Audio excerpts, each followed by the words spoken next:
போகிற போக்குல இருந்தாலும் 2 வீதி விட்டுட்டு வரலான்னு தானே போகிற அப்படின்னாங்களா. தெரிஞ்சவங்க தான். அதனால எனக்கு தெரியும். அவன் பாட்டுக்கு குடிச்சிட்டு படுத்துருக்கான். உனக்கு என்ன? இல்லடா அவரு தானே அப்படின்னு கேட்டேன். ஆமா. அவன் பாட்டுக்கு குடிச்சிட்டு படுத்து கிடக்கான். நமக்கு என்ன?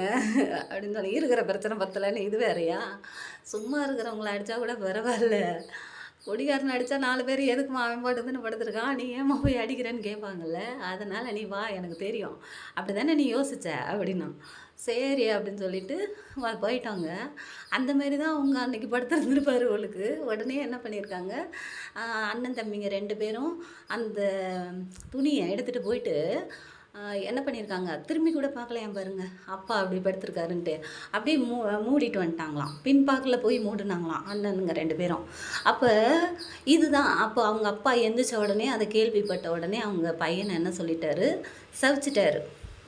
இப்ப ஒரு தப்பு நடக்குது அப்படின்னா, அத நம்ம மறைக்கணும் இல்லையா? "ஏன் நீ போய் இப்படி செஞ்ச?" அப்படின்னு சொல்லி சபிக்கிறாருங்க. அந்த சாபம் பாருங்களேன், பழைய இது அ ஆதியாகத்துல உள்ளது வெளிப்படுத்தின விஷயத்துல ஏசப்பா வரும்போது அது நேர்த்தி ஆகுது பாருங்க. அதுதான் கானான் ஊரு.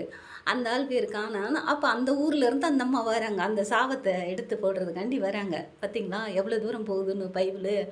அந்த அம்மா வந்து எனக்கு இறங்கும் அப்படின்னு கேட்குறாங்க.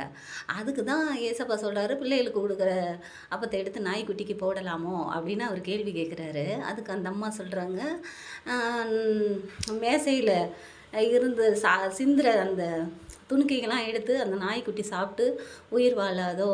ஏன் எனக்கு தரமாட்டீங்களா? அப்படின்னு கேட்குது. உடனே ஏசப்பா என்ன சொல்றாரு பாருங்க.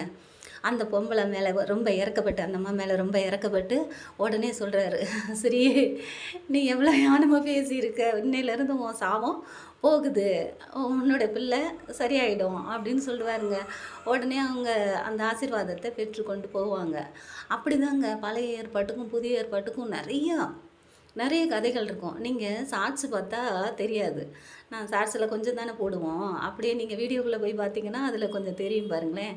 இப்போ ஒவ்வொரு சிரியா சொல்லிட்டு வரேன்னா, சமாரியா சிரிய சொன்னேன்னா, இது கானான் தேச சிரி. அவங்களோட பாவம் நேர்த்தி ஆகுது பாருங்க. அது மாரி பைபிள்ல புருஷர்கள்னா ஆம்பளைங்க, ஸ்திரீகள்னா பெண்கள். இப்போ நான் ஏற்கனவே யாக்கோபு கதை, அப்புறம் நோவா கதை இதெல்லாம் சொல்லியிருக்கோம் இல்லையா? இப்போ ஏன் பெண்களுக்கு அங்கே முக்கியத்துவம் இல்ல? அங்கேயும் இருக்குது பாருங்க. அத தான் சொல்றேன். நீங்க பாருங்க. இத பார்க்குறத விட பைபிள் படிங்க. இன்னும் நெறையா அதில விஷயம் இருக்கும். பைபிள் படிச்சு தெரிஞ்சுக்கோங்கங்க. உலகத்தில உள்ள அவ்வளோ அதிசயம், அவ்வளோ ரகசியம் எல்லாமே இருக்குதுங்க. இப்ப நடக்கிறத அந்த காலத்திலேயே போட்டு வச்சிருக்காங்க. எனக்கு அப்படிதான் தோணுச்சு. உங்களுக்கு